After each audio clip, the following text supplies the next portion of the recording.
सड़क किनारे की दुकान से दूध लेकर लौटते लौटते गुसाई को काफी समय लग गया था। वापस आने पर उसने देखा एक 6-7 वर्ष का बच्चा लक्ष्मा की देह से सटकर बैठा हुआ है। बच्चे का परिचय देने की इच्छा से जैसे लक्ष्मा ने कहा, इस छोकरे को घड़ी भर के लिए भी चैन नहीं मिलता। जाने कैसे पूछता खोजता मेरी जान खाने को यहाँ भी पहुँच गया है। गुसाई ने लक्ष्य किया कि बच्चा बार बार उसकी दृष्टि बचाकर माँ से किसी चीज के लिए जिद कर रहा था। एक बार झुंझलाकर लक्ष्मा ने उसे झिड़क दिया, चुप रह, अभी लौटकर घर जाएंगे, इतनी सी देर में मरा क्यों जा रहा है। चाय के पानी में दूध डालकर गुसाई फिर उसी बंजर घट में गया। एक थाली में आटा लेकर वह गूल के किनारे बैठा बैठा उसे गूंथने लगा।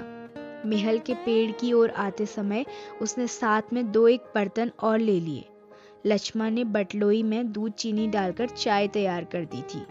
एक गिलास एक एल्यूमिनियम का मग और एक एल्यूमिनियम के मेस्टिन में गुसाई ने चाय डालकर आपस में बांट ली और पत्थरों से बने बेढंगे चूल्हे के पास बैठकर रोटियां बनाने का उपक्रम करने लगा। हाथ का चाय का गिलास जमीन पर टिकाकर लक्ष्मा उठी। आटे की थाली अपनी ओर खिसकाकर उसने स्वयं रोटी पका देने की इच्छा ऐसे स्वर में प्रकट की कि गुसाई ना न कह सका। वह खड़ा खड़ा उसे रोटी पकाते हुए देखता रहा। गोल गोल डिबिया सरीखी रोटियां चूल्हे में खिलने लगी। वर्षों बाद गुसाई ने ऐसी रोटियां देखी थी जो अनिश्चित आकार की फौजी लंगर की चपातियों या स्वयं उसके हाथ से बनी बेडौल रोटियों से एकदम भिन्न थी। आटे की लोई बनाते समय लक्ष्मा के छोटे छोटे हाथ बड़ी तेजी से घूम रहे थे। कलाई में पहने हुए चांदी के कड़े जब कभी आपस में टकरा जाते तो खन खन का एक अत्यंत मधुर स्वर निकलता। चक्की के पाट पर टकराने वाली काठ की चिड़ियों का स्वर कितना नीरस हो सकता है, यह गुसाई ने आज पहली बार अनुभव किया। किसी काम से वह बंजर घट की ओर गया और बड़ी देर तक खाली बर्तन डिब्बों को उठाता रखता रहा। वह लौटकर आया तो लक्ष्मा रोटी बनाकर बर्तनों को समेट चुकी थी और अब आटे से सने हाथों को धो रही थी। गुसाई ने बच्चे की ओर देखा। वह दोनों हाथों में चाय का मग थामे टकटकी लगाकर गुसाई को देखे जा रहा था। लक्ष्मा ने आग्रह के स्वर में कहा, चाय के साथ खानी हो तो खा लो, फिर ठंडी हो जाएगी। मैं तो अपने टेम से ही खाऊंगा, यह तो बच्चे के लिए है। स्पष्ट कहने में उसे झिझक महसूस हो रही थी, जैसे बच्चे के संबंध में चिंतित होने की उसकी चेष्टा अनाधिकार हो। ना ना जी, यह तो अभी घर से खाकर ही आ रहा है। मैं रोटियां बनाकर रख आई थी। अत्यंत संकोच के साथ लक्ष्मा ने आपत्ति प्रकट कर दी। हाँ, यूं ही कहती है। कहाँ रखी थी रोटियां घर में? बच्चे ने रुआसी आवाज में वास्तविक स्थिति स्पष्ट कर दी। वह ध्यानपूर्वक अपनी माँ और इस अपरिचित व्यक्ति की बातें सुन रहा था और रोटियों को देखकर उसका संयम ढीला पड़ चुका था। चुप, आंखें तरेरकर लक्ष्मा ने उसे डांट दिया। बच्चे के इस कथन से उसकी स्थिति हास्यास्पद हो गई। लज्जा से उसका मुंह आसक्त हो उठा। बच्चा है, भूख लगाई होगी, डांटने से क्या फायदा। गुसाई ने बच्चे का पक्ष से लेकर 2 रोटियां उसकी ओर बढ़ा दी, परंतु माँ की अनुमति के बिना उन्हें स्वीकारने का साहस बच्चे को नहीं हो रहा था। वह ललचाई दृष्टि से कभी रोटियों की ओर कभी माँ की ओर देख रहा था। गुसाई के बार बार आग्रह करने पर भी बच्चा रोटियां लेने में संकोच कर रहा था, तो लक्ष्मा ने उसे झिड़क दिया, मर, अब ले क्यों नहीं लेता? जहां जाएगा वहीं अपने लक्षण दिखाएगा। इससे पहले कि बच्चा रोना शुरू कर दे, गुसाई ने रोटियों के ऊपर एक टुकड़ा गुड़ का रखकर बच्चे के हाथों में दिया।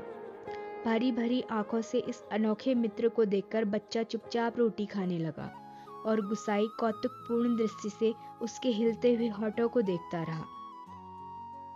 इस छोटे से प्रसंग के कारण वातावरण में एक तनाव सा आ गया था, जिसे गुसाई और लक्ष्मा दोनों अनुभव कर रहे थे। स्वयं भी एक रोटी को चाय में डुबाकर खाते खाते गुसाई ने जैसे इस तनाव को कम करने की कोशिश में ही मुस्कुराकर कहा, लोग ठीक ही कहते हैं, औरत के हाथ की बनी रोटियों में स्वाद ही दूसरा होता है। लक्ष्मा ने करुण दृष्टि से उसकी ओर देखा। गुसाई हो होकर खोखली हंसी हंस रहा था। कुछ साग सब्जी होती तो बेचारा एक आधी रोटी और खा लेता। गुसाई ने बच्चे की ओर देखकर अपनी विवशता प्रकट की। ऐसे ही खाने पीने वाले की तकदीर लेकर पैदा हुआ होता तो मेरे भाग क्यों पड़ता। 2 दिन से घर में तेल नमक नहीं है। आज थोड़े पैसे मिले हैं, आज ले जाऊंगी कुछ सौदा।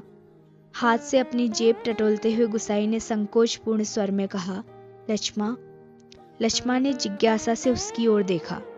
गुसाई ने जब जेब से एक नोट निकालकर उसकी ओर बढ़ाते हुए कहा, ले, काम चलाने के लिए यह रख ले, मेरे पास अभी और हैं। परसों दफ्तर से मनी ऑर्डर आया है। नहीं नहीं जी, काम तो चल ही रहा है। मैं इस मतलब से थोड़े ना कह रही थी। यह तो बात चली थी तो मैंने कहा, कहकर लक्ष्मा ने सहायता लेने से इनकार कर दिया। गुसाई को लक्ष्मा का यह व्यवहार अच्छा नहीं लगा। रूखी आवाज में वह बोला, दुख तकलीफ के वक्त ही आदमी आदमी के काम नहीं आया तो बेकार है साला। कितना कमाया, कितना फूका हमने इस जिंदगी में बेहिसाब, पर क्या फायदा। किसी के काम नहीं आया, इसमें एहसान की क्या बात है।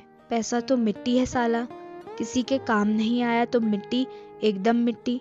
परंतु गुसाई के इस तर्क के बावजूद भी लक्ष्मा अड़ी रही। बच्चे के सिर पर हाथ फेरते हुए उसने दार्शनिक गंभीरता से कहा, गंगनाथ देने रहे तो भले बुरे दिन निभ ही जाते हैं जी।